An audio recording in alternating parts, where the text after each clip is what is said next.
최근에 구속된 30대 렌터카 업체 대표가 어떻게 이 수백억 대의 사기 행각을 벌일 수 있었는지 얼마 전까지 저희가 전해드렸습니다. 이 장기 렌트 상품의 허점을 이용한 것도 모자라서 이번에는 이 중고차 할부 대출에 맹점을 파고들어 피해 금액을 편취했다는 의혹까지 제기됐습니다. 차량 가격을 부풀려서 과다 대출을 받은 뒤에 이 차익을 가로채는 수법으로 보이는데 금융당국도 손 쓸 수 없다는 입장이라 근본적인 대책이 필요하다는 지적입니다. 이번 소식 허윤호 기자입니다. 피해자 개인 명의로 차량을 출고한 뒤 렌터카 영업을 통해 보증금을 편취하는 등 200억대 사기 범행을 저지른 전주의 한 렌터카 업체. 이 중 한 피해자의 자동차 대출 계약서입니다. 지난해 2019년식 제네시스 G90 중고 차량을 할부로 구매하며 금융사로부터 9천만 원을 대출받았습니다. 서류에는 대출 금액을 모두 중고차 딜러의 계좌로 입금하도록 돼 있습니다. 그런데 피해자의 계좌를 살펴보니 이상한 거래 내역이 있습니다. 대출이 실행된 날짜에 1,700여만 원이 피해자의 계좌로 입금됐고 10분 만에 렌터카 업체 대표의 장모 계좌로 또다시 흘러들어간 겁니다. 구체적으로 얘기는 안 한 것 같아요. 돈이 들어가니까 바로 놔달라고. 수년 동안 고기 뛰었고 그렇게 믿음의 문제도 없었고 해서.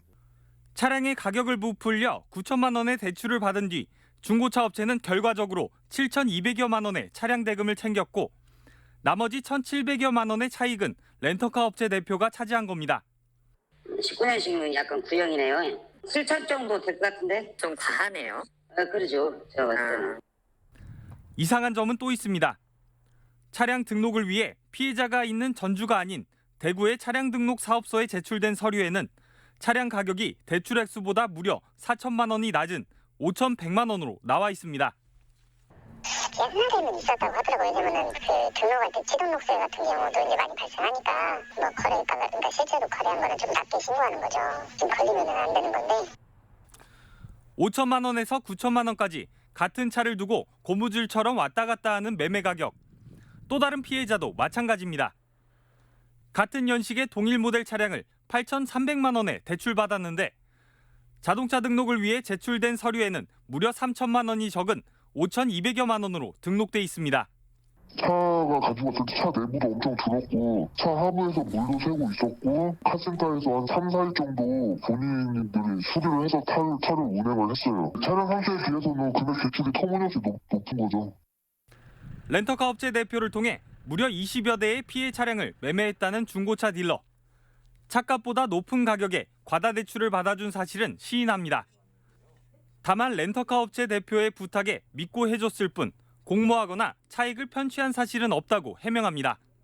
금액이 책정돼 있는데 사고가 있다거나 아니면 휴가가 있다거나 금액만큼은 밑으로 더 내려가는 거예요. 이만큼 차익금이 생기는 거예요. 그럼 소비자가 돈이 필요하다고 하니까 이쪽을 더 가질 수는 있어요. 중고차 이쪽. 차량 구매자가 원하면 편의를 봐주는 중고차 업계의 관행이었을 뿐이라는 설명. 하지만 중고차 업계 관계자들의 말은 다릅니다. 여기서 일반적으로 그렇게 묻어져. 그렇게 할 수도 없는 것이고 대부분이 이제 매매 가격에 대해서 하는 거죠. 판매가의 110%까지는 되는데 그 이상은 안 되고요. 취등록세 7%의 관리 비용이 딱 그 부분 정도만 되지 거기서 추가적으로는 안 됩니다. 저희는. 이 같은 수법이 가능했던 배경에는 차량마다 천차만별인 사정에 적정 가격을 알기 어려운 중고차 시장의 허점이 있었습니다. 딜러하고 짜고 소비자하고 짜고 한다라 보면 여기서는 막아낼 방법이죠. 왜냐면 이 사람들의 대출을 신청을 하고 그때 차량의 모델이 일치하면 저희법 기준대로 간다고 모든 금융회사가 마찬가지입니다. 온라인상에서도 중고차를 구매하면 할부 여유자금이라는 명목으로 생활비 대출을 받을 수 있다고 버젓이 홍보하고 있는 상황. 대부분 차값을 부풀려 대출을 더 받는 수법이라는 것이 금융감독원의 설명인데 제한할 방법도 마땅치 않습니다. 저희 쪽에서 볼 수 있는 건 뭐냐면 서류 검사라던가 적법한 절차를 거쳤느냐인데 매매가를 위조한 서류를 가져왔다 하면 확인할 방법은 사실은 없어요. 결국 피해자들이 속지 않고 알아서 조심할 수밖에 없다는 건데 중고차 대출의 허점을 이용한 사기 범행이 만연한 만큼 근본적인 대책이 시급하다는 지적입니다. MBC 뉴스 허연호입니다.